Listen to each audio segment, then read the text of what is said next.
Terminando então o nosso estudo em relação ao período imperial e especificamente ao período do Segundo Reinado, a gente parte hoje para o fim do período imperial ou para o fim do Segundo Reinado, ambas as coisas estão corretas, em que nós temos a decadência do sistema imperial e posterior a adesão a uma república através de um golpe militar em 15 de novembro de 1889.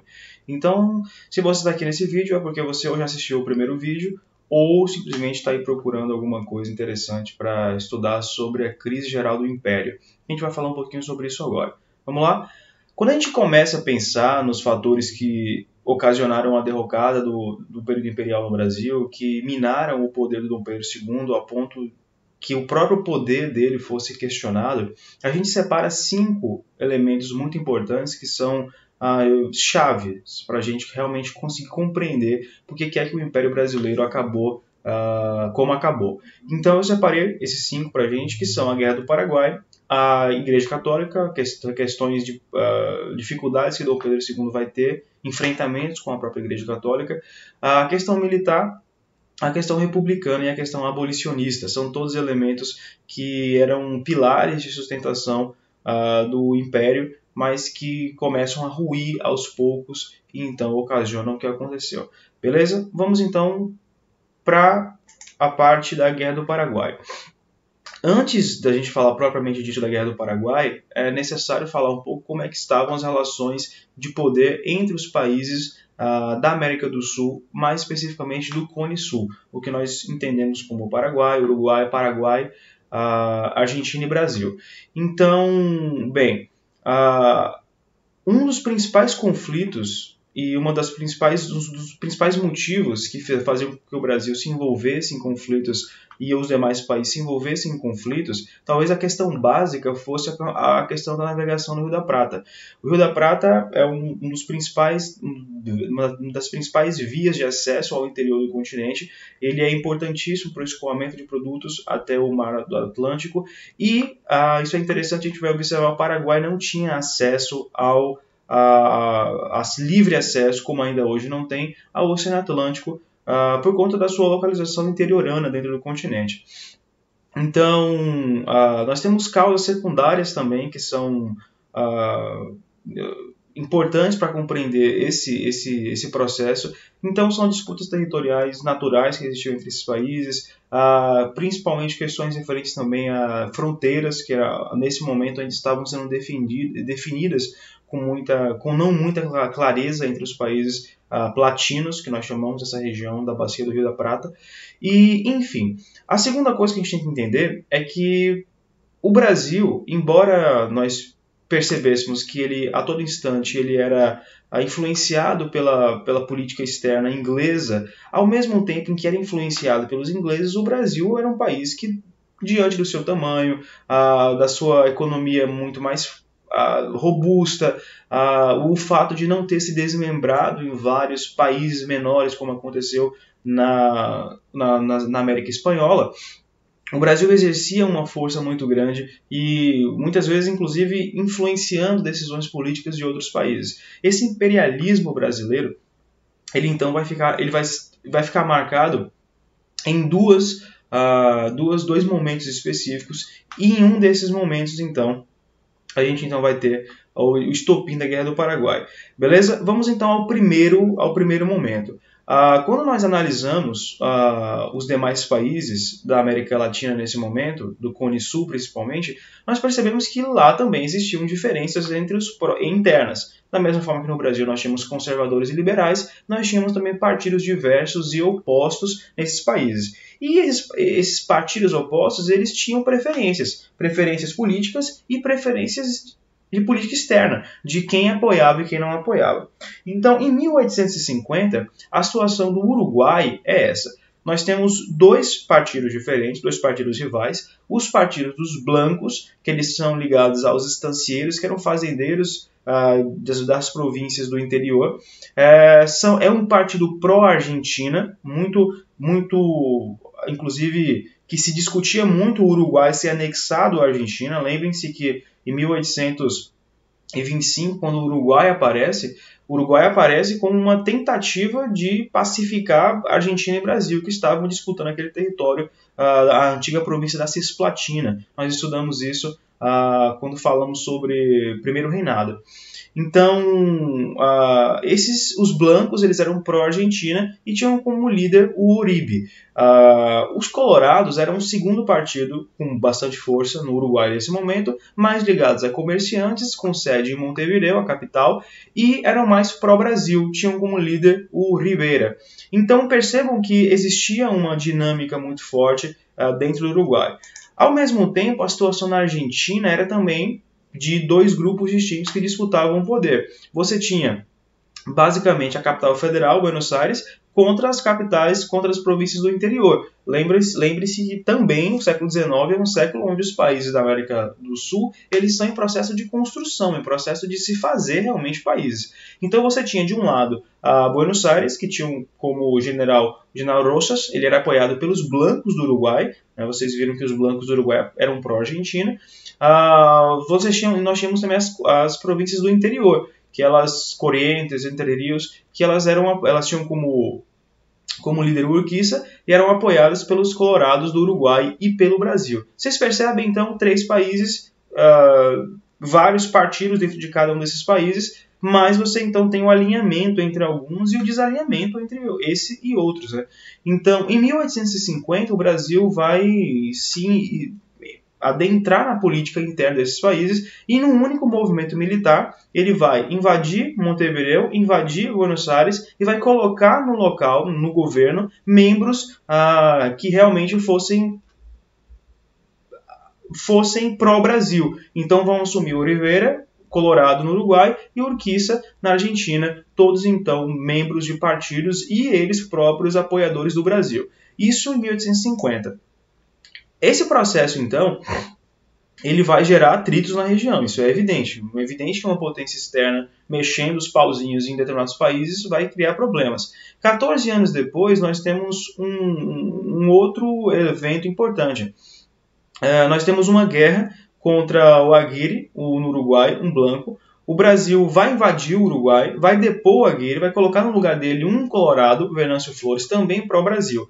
O problema todo é que, em 1864, o Aguirre, esse general do Paraguai, ele tinha uma aliança com o Solano Lopes, que era um ditador e general em chefe, né, do Paraguai nesse momento. E então você vai ter um equilíbrio muito pesado, um equilíbrio que existia na Bacia do Prata que vai ser rompido, porque agora você mexeu com um outro país está envolvido também nessas disputas. Esses eventos todos que vocês acabaram de escutar e que vocês podem voltar ao vídeo se vocês tiverem alguma dúvida sobre quem é contra quem, eu quero que vocês percebam como a política externa na Bacia do Prata era muito importante, era muito viva e ela influenciava esses 4 países. Tranquilo? E que esse último movimento brasileiro de 64 de invadir o Uruguai, depor o ditador, o Aguirre e colocar no lugar dele um cara pró-Brasil, ele acabou gerando problemas com o vizinho Paraguai. Beleza? Então, vamos falar da Guerra do Paraguai propriamente disso, que está influenciada especificamente por esses acontecimentos. É o maior conflito armado da América Latina, isso é visível. Um conflito, né, que pela primeira vez envolveu tantos países de uma única vez. 5 anos de conflito, muitos mortos, responsável por muitos eventos da política interna posteriormente a isso, nos vários países que acabaram sendo afetados por esse conflito.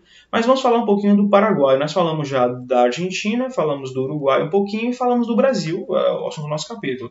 O Paraguai, desde meados do século XIX, ele vinha se desenvolvendo de uma maneira muito autônoma. Então o Uruguai havia, por exemplo, dado um boom, realmente um gás na sua indústria. O Paraguai mantinha uma política isolacionista muito forte, então era um país que, diferente de Brasil, de Argentina, de Uruguai, ele não estava tão influenciado assim pelo poder dos ingleses. E, tinha um exército nacional desenvolvido, ele havia já abolido a escravidão, era um país que realmente estava se desenvolvendo de uma forma bastante autônoma dentro da América Latina e, como vocês já viram, nós já falamos, algumas coisas influenciam para esse conflito ter acontecido. Vamos então falar um pouquinho de cada uma delas. A primeira, nós já comentamos, é o fato do Paraguai não ter uma saída para o mar. E a única forma do Paraguai acessar o mar é através do Rio da Prata, Rio Paraguai e depois o Rio Uruguai. Por que isso? Porque era a forma como os paraguaios tinham de acessar o mar e de escoar seus produtos. Só que como são rios que cruzam vários países, os conflitos sobre a livre navegação na bacia do Rio da Prata eram muito grandes. Então o Paraguai ele vinha já há algum tempo batalhando em relação a isso e realmente se manifestando e tinha esse interesse muito bem delimitado. Nós temos também, e esse é um ponto controverso, o chamado mau exemplo, né? uma oposição inglesa que existia a esse projeto paraguaio de independência. Quando nós estudávamos a Guerra do Paraguai, alguns anos atrás, nós tínhamos a ideia de que, e era uma ideia que uma historiografia clássica tinha tornado padrão, que a Guerra do Paraguai havia tido uma influência muito forte dos ingleses que viam no Paraguai esse mau exemplo, esse país que estava querendo se desenvolver autonomamente, e que talvez a Guerra do Paraguai tinha sido, né, um arranjo feito pelos ingleses para que esses três países, Uruguai, Brasil e Argentina, entrassem em conflito com o Paraguai sem que a Inglaterra tivesse que se envolver diretamente no conflito. Hoje, depois de muitas pesquisas mais recentes, nós sabemos que a participação inglesa, dessa forma, como eu acabei de dizer, ela não existiu. O que existia realmente eram três países, dois principalmente, o Brasil e a Argentina, países em processo franco de desenvolvimento, em processo de conflitos internos. O que existia era um desarranjo muito grande entre esses quatro países em função política, geográfica, como vocês acabaram de ver, e que a Guerra do Paraguai muito mais foi realmente a expressão de conflitos internos entre esses países, ou seja, de uma dinâmica própria na América Latina, do que realmente de uma influência da Inglaterra que mexeu os pauzinhos e maquinou o mal contra esses quatro países. É o que mais se aceita hoje em dia. O que nós não podemos negar de forma nenhuma é que a Inglaterra lucrou muito com esse conflito, tanto durante o conflito vendendo armamento para a Tríplice Aliança, Paraguai, Brasil, Argentina e Uruguai, quanto depois cobrando os empréstimos e as dívidas, né, que ficaram para os países envolvidos e que saíram vencedores. Bem, nós temos, após a invasão do Brasil ao Uruguai e a deposição do general pró-Paraguai e a adesão, ou colocar no poder um general pró-Brasil, nós temos que o Paraguai rompe relações com o Brasil e vai invadir o Mato Grosso no ano de 1865. Então, o general Solano Lopes, do Paraguai, vai fazer um movimento de invadir tanto o norte da Argentina, e em alguns territórios que já eram territórios de atrito mesmo entre Argentina e Paraguai, e que o Paraguai reconheciam como seus territórios, embora pertencessem à Argentina, e também vai invadir uma parte do Mato Grosso, atacando a cidade de Dourados, por exemplo, quando o Brasil, então, declara guerra ao Paraguai.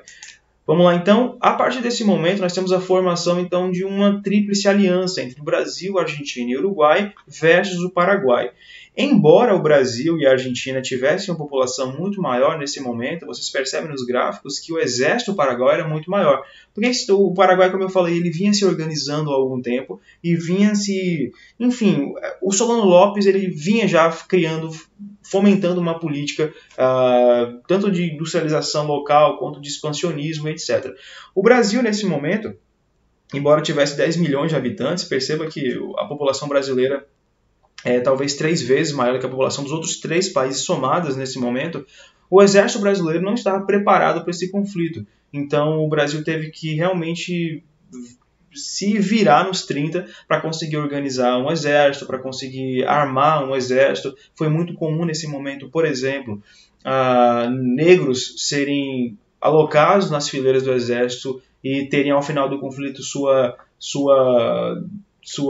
alforria garantida se lutassem na guerra. Então realmente foi bastante foi um conflito que mexeu muito com a estrutura brasileira e que vai ser responsável pelo fortalecimento do exército, que vocês vão ver mais para frente.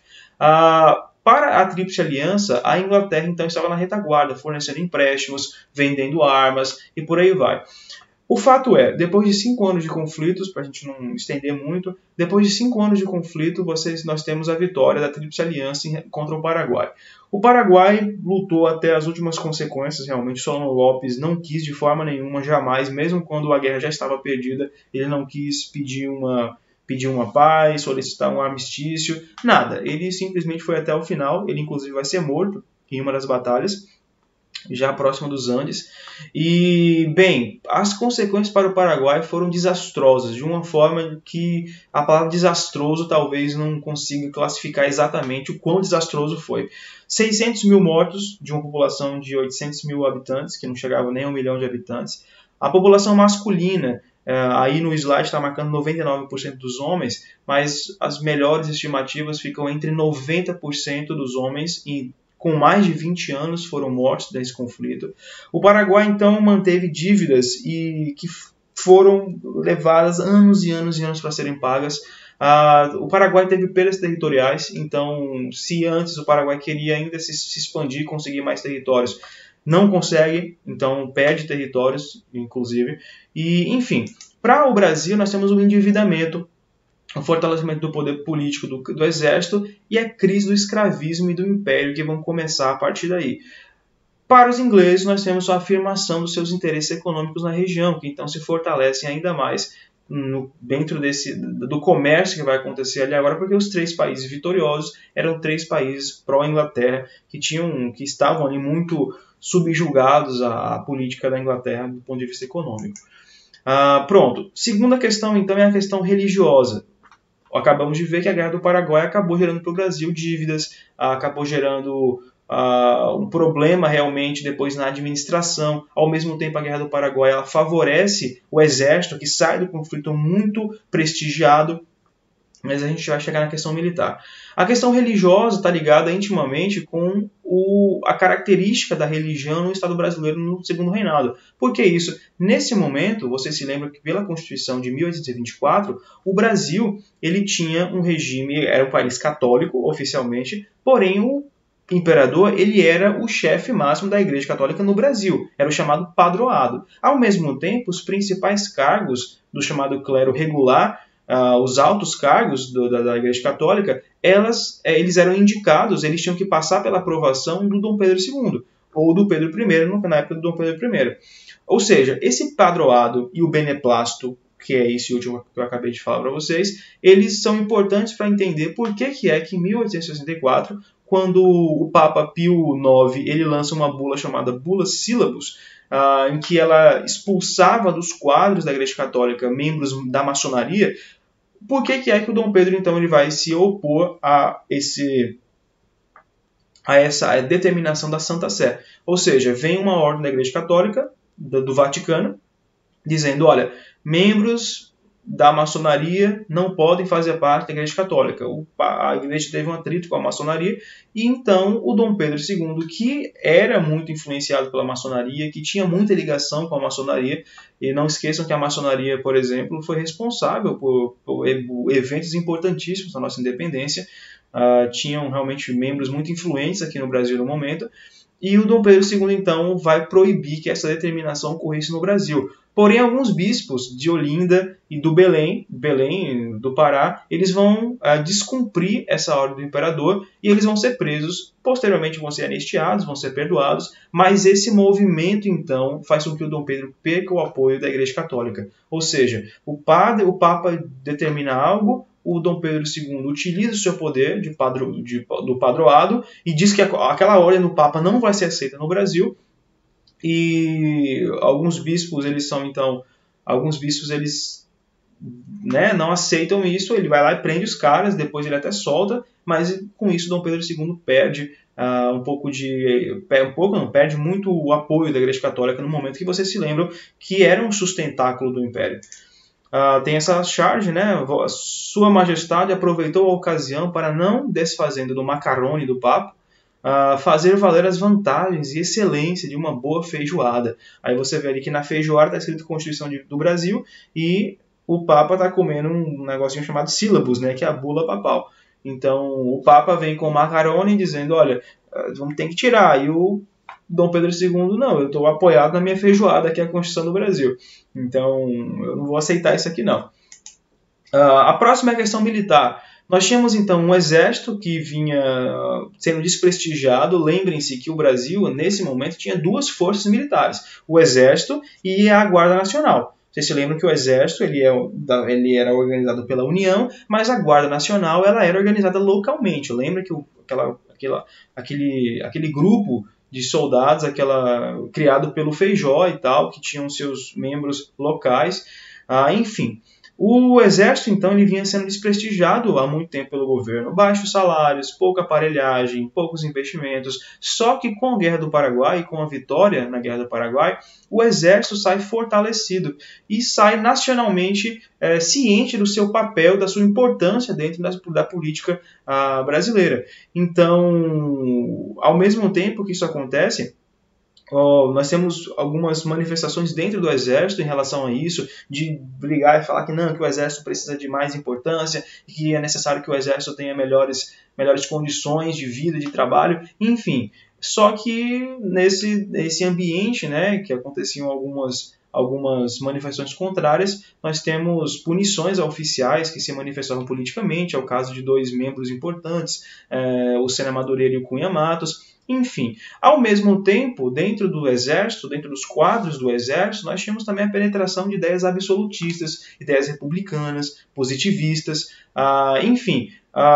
O que nós percebemos claramente é que o Exército, embora tecnicamente ele estivesse atrasado em relação à aparelhagem, ideias muito mais modernas e muito mais atuais penetravam dentro dos quadros militares e realmente a gente não pode negar, que vocês vão perceber, é um dos motivos que levam ali à queda do Dom Pedro II mais à frente. Temos também a questão republicana. Nós vimos que dentro do período do imperial nós tínhamos sempre, embora divergências entre conservadores e liberais, nós tínhamos sempre uma espécie de um acordo entre os membros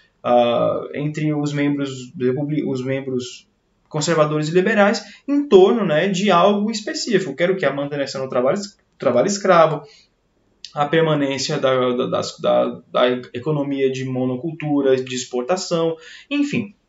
Só que a partir da segunda metade do século XIX, nós temos a formação e o surgimento e o fortalecimento de ideias realmente republicanas. Que vocês se lembram que desde a Revolução, desde a insurreição pernambucana, enfim, todas aquelas revoltas republicanas que buscavam, né, uma república, sempre foi muito combatida pelo governo federal, mas que agora as ideias de uma república ficavam tão fortes a partir desse momento que você tinha já a formação de partidos republicanos. Então, por exemplo, nós temos em 1870 o Manifesto Republicano, que você vai ter uma dissidência, uma saída radical de membros do Partido Liberal, formando então um partido republicano no Brasil. Em 1873 temos a fundação do PRP, o Partido Republicano Paulista, que vai ser extremamente vinculado a importantes cafeicultores do estado. Aí você me pergunta, tem alguma ligação entre república e querer uma república e o poder das elites locais? Tem, porque vocês se lembram que numa república os entes federados eles têm certa autonomia. Então, obviamente, a partir do momento que você tem uma elite local que se fortalece em São Paulo, principalmente Rio de Janeiro, e que se fortalece em outras regiões do nosso país através dos gêneros que eles vendiam, borracha, cacau, você tem também uma necessidade, uma busca por uma autonomia local nas províncias. Então a república ela acabaria se encaixando muito mais nisso do que manter um império em que o poder é centralizado na figura de um imperador. Vocês imaginam isso. Então, ao mesmo tempo, você tinha um descompasso entre o poder econômico das elites paulistas, principalmente, o que elas haviam adquirido de poder por conta do café, da venda de café nesse período, e a participação política, a participação deles na política brasileira, a influência deles na política brasileira, que também não era ao mesmo nível da influência econômica que eles tinham. Vocês imaginam.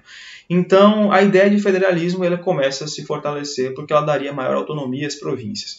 Temos então, para além disso, para a causa republicana, o apoio das classes médias urbanas e que também eram um pouco representadas pelo governo Dom Pedro II. Lembrem-se que o governo Dom Pedro II acabou sendo um governo de conciliação entre as grandes elites latifundiárias do nosso país. Não um governo que olhou para as classes liberais, para os pequenos proprietários urbanos, comerciantes, aquela coisa bem urbana. Lembre-se que o Brasil era majoritariamente rural nesse período. Então, soma-se a penetração dessas ideias republicanas, soma-se essa penetração dentro dos quadros do próprio exército, soma-se o que eu acabei de falar em relação à autonomia, né, das províncias e à força das oligarquias locais, e você então tem um ambiente propício para que as ideias republicanas começassem a se fortalecer muito nesse final de império. Por último, não sei nem se é o último, mas a questão abolicionista, em que nós temos a abolição da escravidão, nós já conversamos sobre isso no vídeo anterior, em 1888, vai retirar do governo imperial a última base de sustentação total, a última coluna que vocês se lembram que sustentou o império politicamente, que foi o quê? A aristocracia tradicional latifundiária, baseada na terra, obviamente, e ligada à economia de exportação. Porque vocês se lembram que... Por que foi que o Império nasceu? Por que ele se manteve ao longo de tanto tempo? Porque era necessário alguém ou algo que garantisse o trabalho escravo, que garantisse todo aquele sistema de favorecimento desse grupo social específico no Brasil, muito importante, até então. Com a questão abolicionista, a aristocracia rural no Brasil não tinha mais por que apoiar o Império, entendeu? O Império tinha perdido a sua razão de ser e de existir para esse grupo. Percebam então que o Império vai ser atacado de todos os lados a partir daí. Exército, questão abolicionista, questão republicana, a própria Igreja Católica, tudo que nós já conversamos. E o exército vai começar então a ser associado à decadência, ao atraso. Olhem essa charge, por exemplo, o Dom Pedro, né, com um jornal que está escrito ali O País, né, em país com Z, como se escrevia na época, e ele está o quê? Olhando para o país e dormindo, que nem um velhinho atrasado, que não faz nada, enfim, que já já acabou, já está no fim, já está na hora dele acabar de sair, entendeu? Então, realmente, o momento não era... O momento era de... Não só no Brasil, né, mas no mundo inteiro. Era um momento de fim de impérios. E no Brasil não vai ser diferente. Temos, então, a Proclamação da República, em 15 de novembro de 1889. Em 1878, Dom Pedro II, ciente dessas modificações, ele não era bobo. Dom Pedro II era um cara muito inteligente, muito mesmo. Era o que nós chamamos, né, dentro da história, de um déspota esclarecido. Ele era realmente o imperador, ele tinha a última palavra, mas era um cara muito inteligente, muito sábio. Ele mantinha relações, por exemplo, com muitos pesquisadores da Europa, com muitos filósofos. Ele era aquele cara muito inteirado no cenário internacional, entende? Então ele percebia aquilo. E ele então tenta implementar reformas políticas inspiradas no republicanismo, embora ainda mantendo o império. Por exemplo, questões como autonomia provincial, liberdade de culto, ensino, um senado temporário e não mais vitalício, como era até então no Império, facilidades de crédito, enfim, uma pauta realmente que tentasse modernizar o Império. Só que essas reformas foram negadas pelo parlamento, que então, após ser negado, o poder moderador faz o seu papel, o Dom Pedro coloca o seu papel em prática, que é o quê? Dissolver o parlamento. Uma vez que ele tentou as propostas, elas foram negadas. Então ele dissolve o parlamento.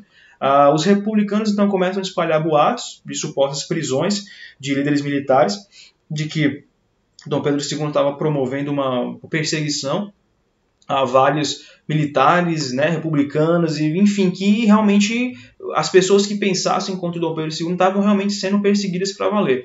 E então, dentro desse contexto de muita conversa, de muito disse-me-disse, nós temos que uma figura específica, que é o do Marechal Deodoro da Fonseca, ele vai liderar uma rebelião que depõe Dom Pedro II. Né? O Marechal Deodoro, ele, na verdade, vai ser um grande peão no jogo ali das elites brasileiras, e ele então vai ser influenciado a tomar o poder do Dom Pedro II. Detalhe, Marechal Deodoro era um monarquista, ele não era um cara ligado plenamente aos quadros republicanos, mas ele era naquele momento, mais uma vez, uma figura que poderia transparecer para a gente, para as elites daquele momento, enfim, para todos os grupos ligados a essa busca pelo republicanismo, um nome forte para se transformar no primeiro presidente do Brasil. Então, temos, a partir do dia 15 de novembro de 1889, a proclamação da República no Brasil. Dom Pedro II ele vai ser detido, ele vai ser colocado no navio, vai ser enviado para fora do Brasil, ele vai se exilar na França e, infelizmente, Dom Pedro II morrerá fora do Brasil e não voltará ao Brasil enquanto vivo. Ele só voltará ao Brasil depois, quando morto, né? Os restos dele vão ser trazidos para o Brasil. Beleza? Terminamos aqui então o nosso último vídeo sobre o período imperial, falando sobre a crise do período imperial. Na próxima aula vamos começar a falar sobre o Brasil República, ou seja, vamos agora começar a estudar para valer por que o nosso país está da forma que está. Beleza? Quem assistiu até agora, valeu, agradeço e até mais.